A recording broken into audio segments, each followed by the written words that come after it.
আমাদের বাংলাদেশে এই ধরনের একটি মূল্যবান মুক্ত চাষ হতে পারে, আর এটা দ্বারা আমরা বৈদেশিক অর্থ উপার্জন করতে পারি বা আমাদের দেশীয় বাজার সৃষ্টি হতে পারে। হয়তো হতো, কিন্তু এই মুহূর্তে হতো না, হয়তো আরো পরে হতো। যাই হোক, নজরুল ইসলামকে আমি ধন্যবাদ জানাই যে উনি আজকে একজন ডক্টর, উনি বিভিন্ন বিষয়ে গবেষণা করেন আর বাংলাদেশের কৃষি কার্যকে সমৃদ্ধ করার জন্য উনি নিজেকে যে নিয়োজিত রেখেছেন সেটার জন্য ওনার কাছে আমি ধন্যবাদ জানাই। এবং একজন উদ্যোক্তা হিসাবে আজকে নিজে যে কাজ শুরু করেছেন, এতে নিজেকে ছোট মনে করার কিছু নাই। পৃথিবীতে ব্যক্তিগতভাবে যারা ধনী লোক তারা কিন্তু কৃষক। আপনি যদি আমেরিকায় বলেন বা ইউরোপে বলেন, সে এলাকার ব্যক্তি হিসাবে যারা ধনী তারা বেশিরভাগ কিন্তু কৃষক। কৃষক মানে আমাদের মতো নর্মাল কৃষক না, অর্থাৎ তাদের যে সম্পদ অনেক, এবং তারা রাষ্ট্রকে এমনকি পৃথিবীকে তাদের উৎপাদিত কৃষির সম্পদ যেটা আছে সেটা কিন্তু তারা বিতরণ করছে। এই কারণেই নজরুল সাহেবকে বলবো যে মন ছোট করার কিছু নাই।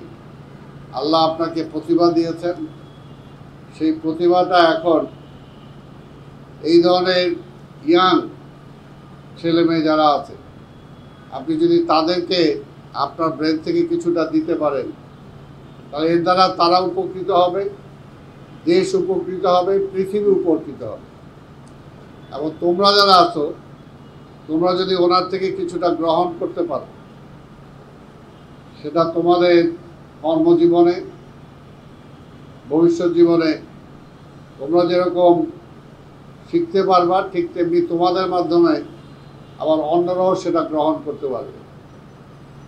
আল্লাহ মানুষ সৃষ্টি করেছেন, স্বাভাবিকভাবেই সবাই মন্ত্রী হবে, এমপি হবে, একজন বড় আমলা হবে, বড় ব্যবসায়ী হবে, সেটার জন্য না।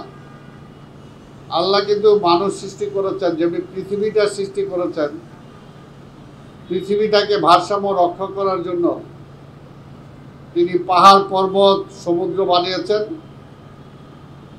প্রকৃতির গাছপালা দিয়েছেন, ঠিক তেমনিভাবে আবার একটা কেঁচো বানিয়েছেন, একটা মৌমাছিও তিনি জন্ম দিয়েছেন।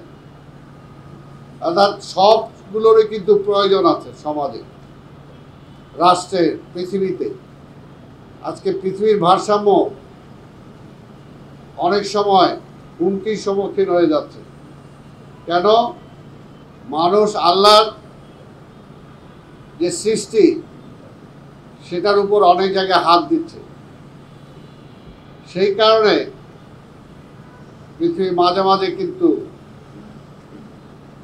একটু প্রতিবাদ করছে। তারই হিসাবে আমরা অনেক কিছু দেখতে পাই। সেই কারণেই আজকের এই ভারসাম্য রক্ষা মানব সমাজের মধ্যেও আল্লাহ সৃষ্টি করেছেন। এই ধরনের একটি ডক্টরেট সে হবে, তার দ্বারা এই ধরনের একটি প্রজেক্ট আসবে, এটা দ্বারা সমাজ উপকৃত হবে।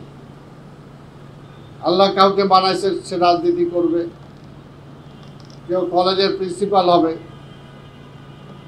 কেউ আবার বারবার হবে যে চুল কাটে, কেউ আবার ময়লা আবর্জনা যে পরিষ্কার করে পরিচ্ছন্ন কর্মী হবে। সবারই কিন্তু সমাজে প্রয়োজন আছে। এই প্রয়োজনীয়তাটা যদি আমরা উপলব্ধি না করি ও কারো মূল্য যদি কারোর চেয়ে কম নির্ধারণ করি, তাহলে কিন্তু এই ব্যবস্থাপনা ভেঙে পড়বে। আমরা একটু চিন্তা করতে পারি চোখ বন্ধ করে যে পরিচ্ছন্ন কর্মীরা যারা আমাদের সমাজে নিগৃহীত, তারা যদি এক সপ্তাহ তাদের কাজটা বন্ধ রাখেন, আপনারা ভাবতে পারেন ঢাকা শহরের অবস্থাটা কি হবে? ঢাকা শহরের অবস্থাটা কি হবে? তো সেই কারণেই সমাজের প্রত্যেকটা মানুষেরই, আমাদের দেশে হয়তো সেটা নাই, পৃথিবীর উন্নত দেশগুলোতে গেলে দেখা যায় মানুষের মধ্যে বিভেদ নাই, প্রকারভেদ নাই, মানুষ মানুষ মানুষ মানুষ, যে সে যে জায়গা থেকে একজনকে সার্ভ করছে, সার্ভিস দিচ্ছে, এবং সেটা সার্ভিস সবাই গ্রহণ করছে। এই আমাদের এখানে আমরা বিভিন্ন রকম ভাগে বিভক্ত করি, এবং সেই কারণে সত্যিকার অর্থে মেধার মূল্যায়ন দরকার, আমাদের এখানে সেটা নাই। এবং নাই বলেই একদিক দিয়ে যেমন মেধা পাচার হয়ে যাচ্ছে, কিন্তু মেধার কোনো বিকল্প নাই। আজকে ওনার মেধা যেটা আছে এটা আমার নাই, আমি পারবো না, এটা আল্লাহ তাকে এটা দিয়েছেন স্পেসিফিক ভাবে, এটা আল্লাহ দিয়েছেন।